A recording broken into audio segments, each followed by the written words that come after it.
lá no nosso tópico 2 do conteúdo geral, que é sobre hidrostática. Então, só para já ficar combinado e deixar bem atento aí para todo mundo, a próxima avaliação ela vai ser exatamente sobre todo esse conteúdo que está presente nessa aula sobre hidrostática, ok? Então vamos lá.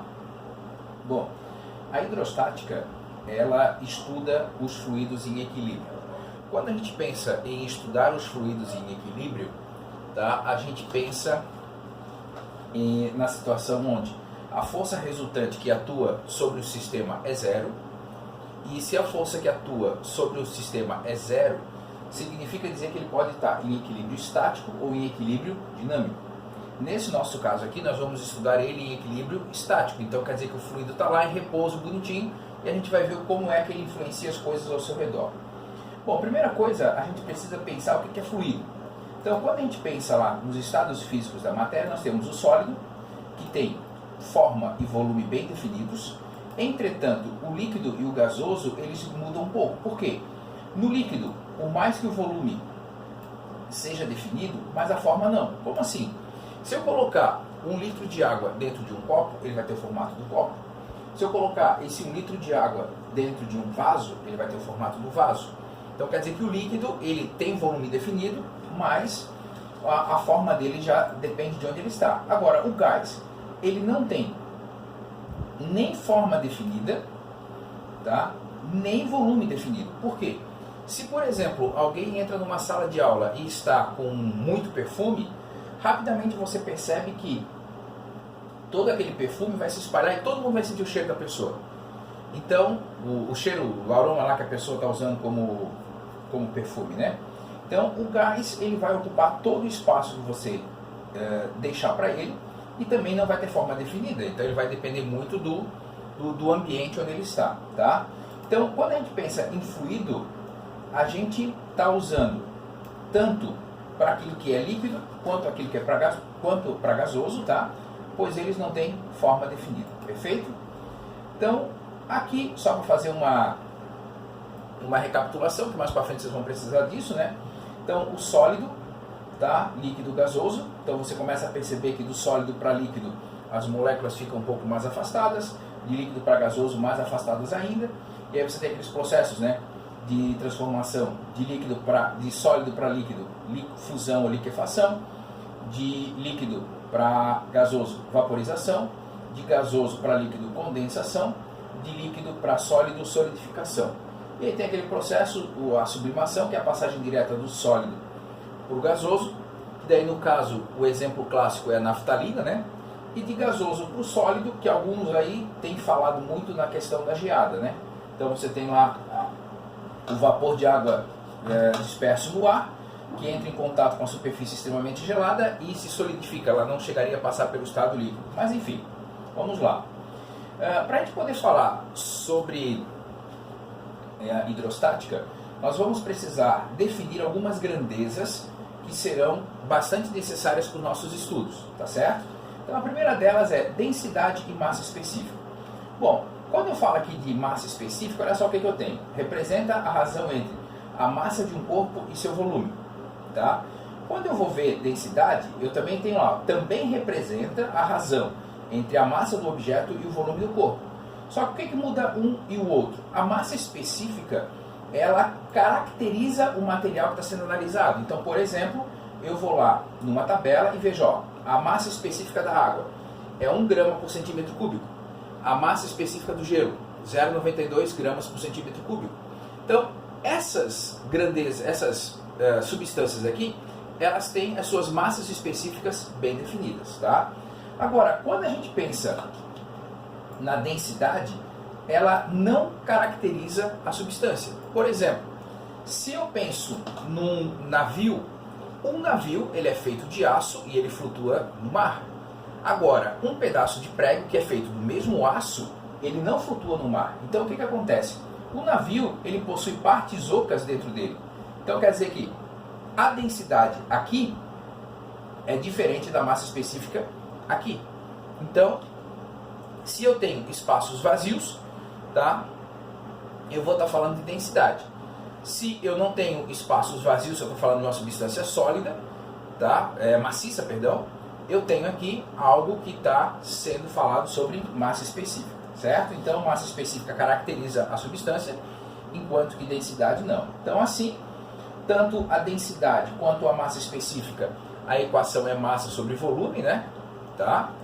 E então eu tenho, para passar de quilogramas por metro cúbico, que é a unidade do sistema internacional, tanto para densidade quanto para massa específica, para passar de quilograma por metro cúbico para gramas por centímetro cúbico, eu divido por 1000, e para passar de gramas por centímetro cúbico para quilogramas por metro cúbico, eu multiplico por 1000, tá? E aqui, como eu já apresentei para vocês, alguns valores aí de massas específicas. Então vamos lá. Suponhamos que você possua 60 gramas de massa de uma substância cujo volume por ela ocupado é de 5 centímetros cúbicos. Então eu tenho uma massa de 60 gramas, tá? E o volume por ela ocupado 5 centímetros cúbicos, tá? Voltando lá, calcule a densidade dessa substância em gramas por centímetro cúbico e quilogramas por metro cúbico. Então vamos lá. Então, se o meu objetivo é calcular a densidade, nós já vimos que densidade é massa sobre volume. Então vamos pensar, eu tenho 60 gramas e eu tenho 5 centímetros cúbicos, tá? Então, se você dividir isso, você vai encontrar 60 dividido por 5 vai dar 12 gramas por centímetro cúbico. Respondi uma parte da questão. Por que uma parte? Porque ele quer que eu transforme isso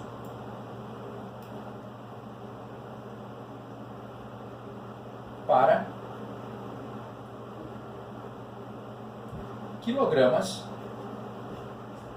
por metro cúbico. E como a gente viu, para passar de gramas por centímetro cúbico para quilogramas por metro cúbico, é só eu multiplicar por 1000. Então, se a minha substância tem 12 gramas por centímetro cúbico, então aqui ela vai ter 12.000 quilos por metro cúbico. Fechou? Matematicamente é bem simples, você vai ter que cuidar muito aqui a respeito das unidades de medida, tá? Então vamos lá. Determine a massa em quilogramas de um bloco de ferro maciço em forma de um cubo cuja aresta mede 10 centímetros. Então vamos lá, vamos limpar isso aqui. Tá? Então primeiro, o que é um cubo? Um cubo nada mais é do que um objeto que tem os três lados iguais. A profundidade, a altura e a largura. Como é que eu calculo o volume dessa peça? O volume vai ser o quê? A aresta ao cubo. Então o volume vai ser o 10 ao cubo, que vai dar o quê? 1000 centímetros cúbicos, certo? Então fechou ali a questão a respeito do volume. Voltando lá na questão, supondo que ele tem uma massa específica de 7,8 gramas por centímetro cúbico. Então, a massa específica do ferro é de 7,8 gramas por centímetro cúbico, e aí ele quer saber a massa, tá? Bom, eu vou aqui falar para vocês um truquezinho que eu sempre uso e que eu acredito que vai facilitar a vida de vocês também, tá? Então vamos pensar o seguinte. Eu tenho aqui a massa específica, a massa e o volume. Se eu quero descobrir a massa, então a massa vai ficar o quê? A massa específica vezes o volume.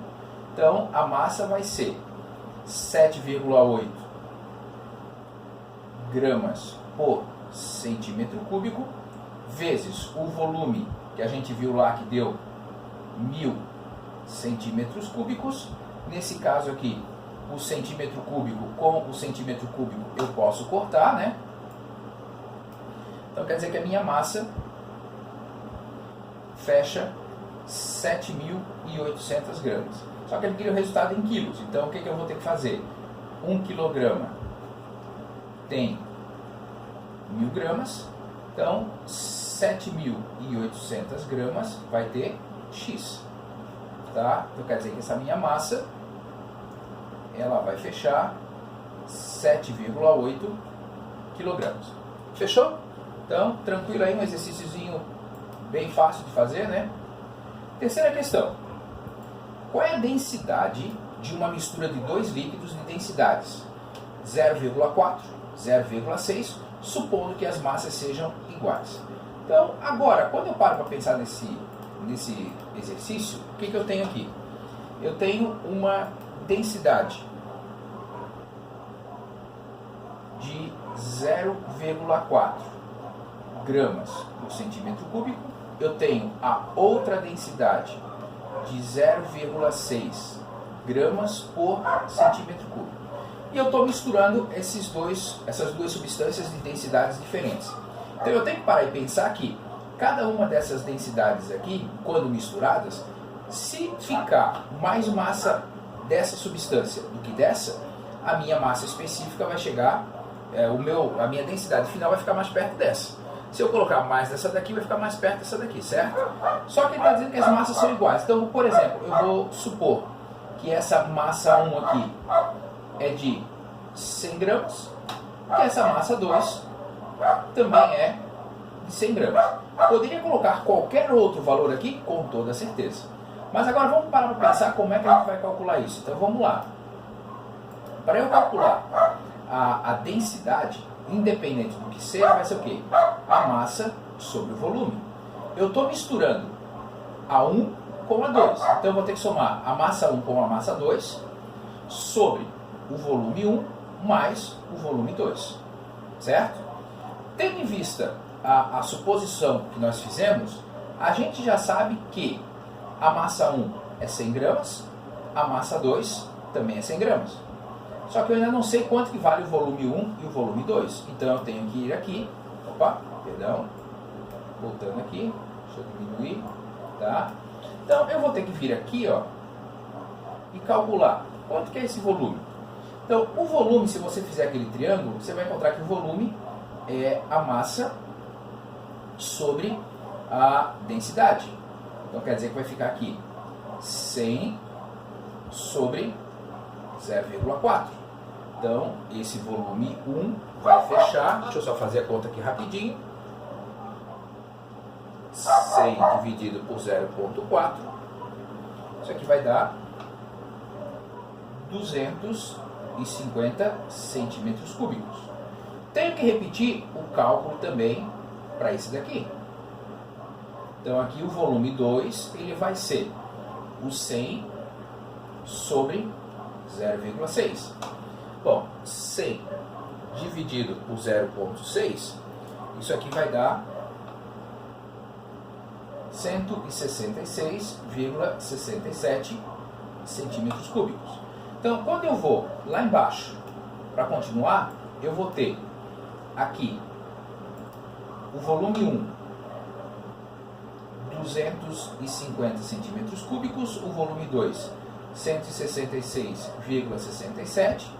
Isso aqui vai dar 200 dividido por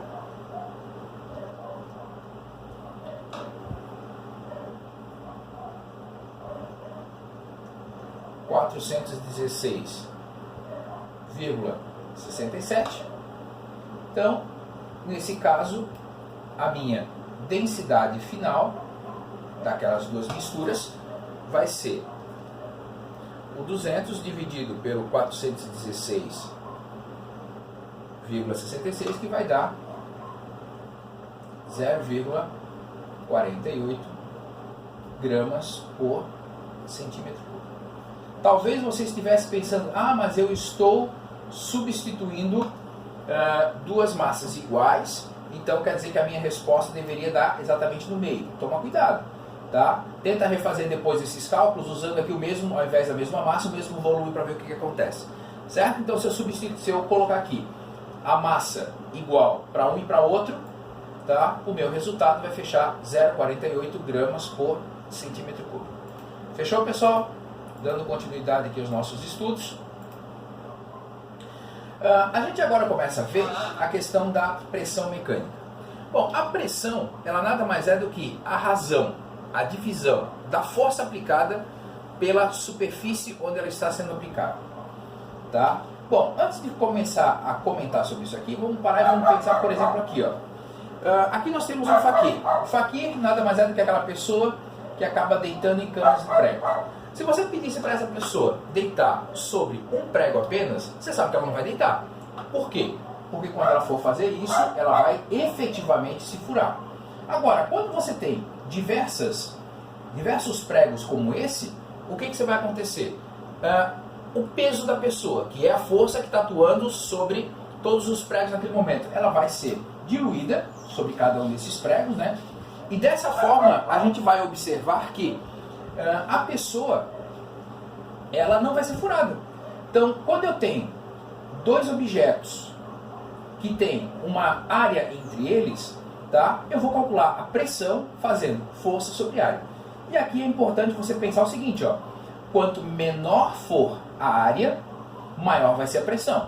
Por exemplo, a pessoa deitando sobre um prego, essa pessoa vai ser furada, tá? Agora, se a pessoa coloca diversos pregos, aumentei a minha área, menor vai ser a pressão. Então, nesse caso, a pessoa não vai se furar.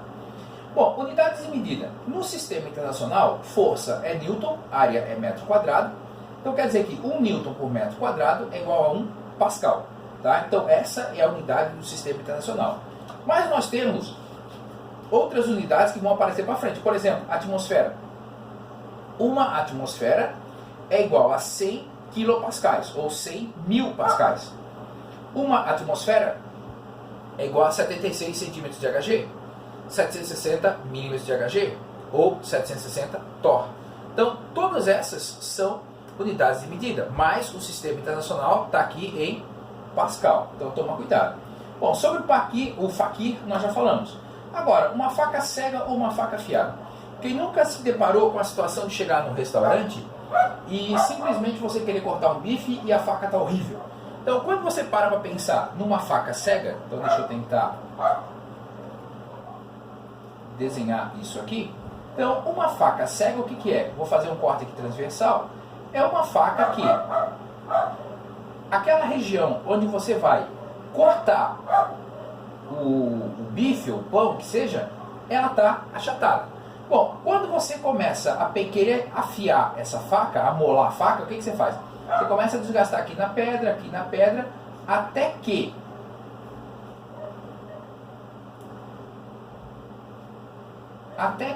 a tua faca fique assim, ó.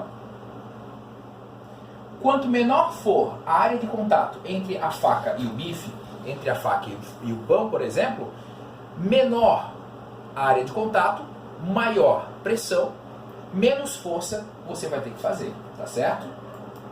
Então, isso são situações que a gente consegue visualizar a respeito disso. Por exemplo, uma pessoa de tênis ou uma de sapato alto.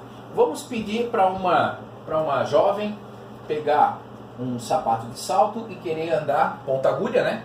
E querer andar sobre um gramado, por exemplo. Ela não vai querer fazer isso. Por quê? Quando você vai andar num gramado com um sapato de salto, tá? O que a gente vai visualizar? Vai ter aquela pontinha de trás do salto, tá? E mais aquela parte da frente onde fica o pé da pessoa. Agora, se ela fosse andar naquele mesmo gramado com um tênis, provavelmente, tá, a pegada que ela deixaria seria algo desse tipo. Então, o que acontece quando eu paro para pensar daqui para cá? Daqui para cá aumentou a minha área de contato. Se aumentou a minha área de contato, diminuiu a pressão. Então, com a pressão menor, eu consigo caminhar sobre o gramado sem o menor problema dele furar a areia e ficar dando problema, tá? O gramado lá, enfim, o barro, tá? Bom, uma pessoa na areia movediça. Então, na areia movediça, se você fica em pé, você vai ter o quê? A possibilidade de afundar mais rápido. Menor área de contato, maior pressão, você acaba atravessando. Agora, se eu tenho maior área de contato, uma pessoa deitada, ela vai diminuir a pressão, as chances dela afundar vai ser menor. Experimenta depois pegar um lápis, trancar ele entre seus dois dedos. O que você vai observar? Aqui você vai sentir dor, aqui não. Mas a força que está acontecendo aqui pela terceira lei de Newton, ação e reação, a força que acontece aqui é a mesma que está acontecendo aqui. Entretanto, aqui, como a área de contato é maior, você não vai sentir dor, mas aqui, onde a área de contato é menor, a pressão vai ser maior e vai te incomodar, tá? Experimenta botar lá uma madeira com muitos pregos e colocar uma bexiga de ar cheia de água, por exemplo. Cara, você vai ver que simplesmente não vai estourar esse balão, tá? Bom, então agora vamos pensar o seguinte. A pressão atmosférica em determinada região da Terra é igual a 780 milímetros de Hg. Então eu vou ter lá uma pressão de 780 milímetros de Hg, certo? Bom, indique entre as alternativas abaixo aquela que apresenta corretamente a pressão atmosférica em atm. Então, olha só, se você voltar ali no nosso caderno de estudos, você vai ver que uma atmosfera equivale a 760 milímetros de mercúrio. Se a minha pressão é de 780 milímetros de mercúrio, aqui eu vou colocar o meu X, tá? Transformação de unidade de medida através da regra de 3 é só fazer a multiplicação cruzada, tá? Então vamos fazer essa daqui passo a passo. Então vai ficar X vezes 760 igual a 1 vez os 780, tá? Então vai ficar 780 e aquele 760 que está multiplicando vem para cá dividir, tá? E aí essa pressão em atmosferas, só fazendo aqui a conta rapidinho, 780 dividido por 760, isso aqui vai dar 1,026 atmosferas. Então voltando lá para a questão, tá? Então aqui está a alternativa correta. Fechou? Bom, então agora olha só. Uma força de 200 newtons é aplicada sobre uma área de 0,05 metros quadrados. Tá? Então, apagando aqui. Então, a força é de 200 newtons. Tá? A área, 0,05 metros quadrados. E aí, ele quer que você calcule a pressão sobre essa área. Bom, as unidades aqui, se você olha as alternativas A, B, C, D e E, todas elas já estão em pascais. Então quer dizer que eu preciso efetivamente ter a minha unidade em Newton por metro quadrado. Então tá ok. Então vamos lá. Então a minha pressão é força sobre área. Então a minha pressão vai ser 200 sobre 0,05, tá?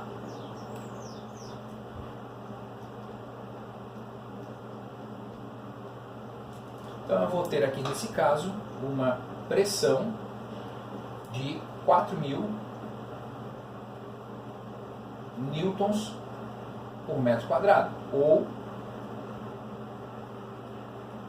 4.000 pascais, certo? Aí volto lá, 4.000 pascais, está aqui, usando notação científica, tudo certinho, fechou? Bom, agora olha só, é desejado produzir uma grande pressão sobre uma placa metálica para que ela possa ser perfurada por um prego. Dessa forma, para eu conseguir isso, eu posso diminuir a densidade do prego? Bom, diminuir a densidade do prego, eu vou fazer com que esse prego fique cada vez mais mole, então quer dizer que não vai fazer sentido. Aumentar a área de contato. Bom, se eu quero aumentar a área de contato, eu vou diminuir a pressão. E eu quero uma grande pressão. Então quer dizer que a alternativa correta vai ser o quê? Diminuir a área de contato do prego com a placa metálica. Se eu diminuo a área, eu aumento a pressão. Se eu diminuir a força, eu estou diminuindo a pressão. Se eu aumentar o volume do prego, eu simplesmente estou expandindo ele, mas eu não sei o que aconteceu com a área de contato. Pode ser que a área de contato seja exatamente igual, certo? Bom, questão 7. Um tijolo de peso, 32 newtons. Então vamos lá. Então, vamos lembrar aqui. Peso é uma força e que nesse caso esse tijolo pesa 32 newtons. Voltando lá. tem dimensões 16 centímetros por 8 centímetros por 4 centímetros. Então, está lá o meu tijolo.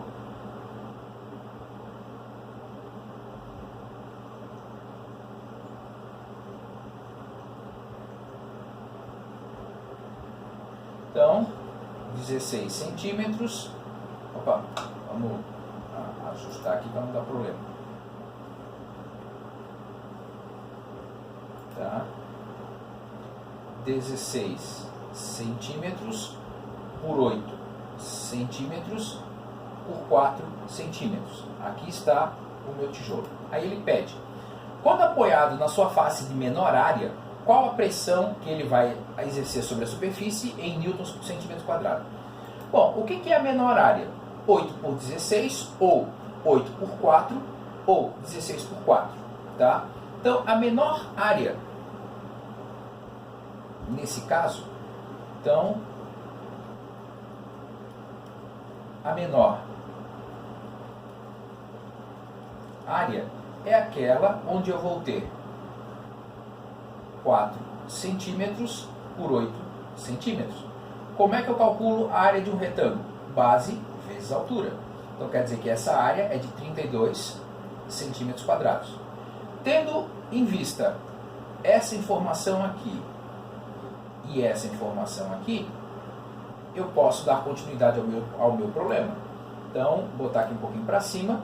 Então a minha pressão vai ser força sobre área, 32 newtons por 32 centímetros quadrados, tá? Então quer dizer que a minha pressão ela vai fechar 1 newton por centímetro quadrado, tá? Então sempre ficar atento às unidades de medida que ele te pede, ok? Bom, um sapato, o salto de um sapato tem área de 64 centímetros quadrados. Supondo-se que a pessoa, que o calce tenha peso igual a 512 newtons, então vamos lá. Então vamos só limpar aqui. Então a área do sapato 64 centímetros quadrados. A pessoa tem um peso que é uma força equivalente a 512 newtons, tá? Bom, e que esse peso esteja distribuído apenas no salto, tá? Então, qual a pressão exercida, média exercida no piso, tá? Então, um sapato tem área de 64 centímetros quadrados, tá? E ele está dizendo que esse peso está distribuído apenas no salto, não é nos saltos dos sapatos. Então ele está supondo que a pessoa, por exemplo, está com um pé só. Ok? Então vamos lá. Então se eu tenho que calcular a pressão, é força sobre área, 512 newtons por 64 centímetros quadrados, tá?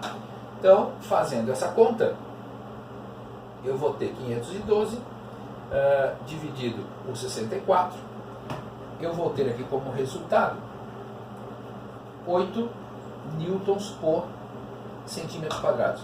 Ah, mas eu quero usar isso no sistema internacional. Bom, aí eu tenho que parar e pensar um pouquinho. Por quê? Olha só, o que é 1 metro quadrado? 1 metro quadrado corresponde a 1 metro por 1 metro. Então vai ficar o quê? 1 metro vezes 1 metro dá 1 metro quadrado. Agora, esse 1 metro não são 100 centímetros e 100 centímetros? Então, 100 centímetros vezes 100 centímetros vai dar 10.000 centímetros quadrados. Então, olha só o que acontece. 1 metro quadrado equivale a 10.000 centímetros quadrados. Então, os meus 64 centímetros quadrados equivalem a x. Resolvendo a regra de 3, você vai ter 64 dividido por 10.000, que vai dar 0,0064 metros quadrados. Se eu quero calcular a pressão, tá? Deixa eu trazer isso aqui para cá de novo. Se eu quero calcular essa pressão, então vai ficar o quê? 512 sobre 0,0064, que vai dar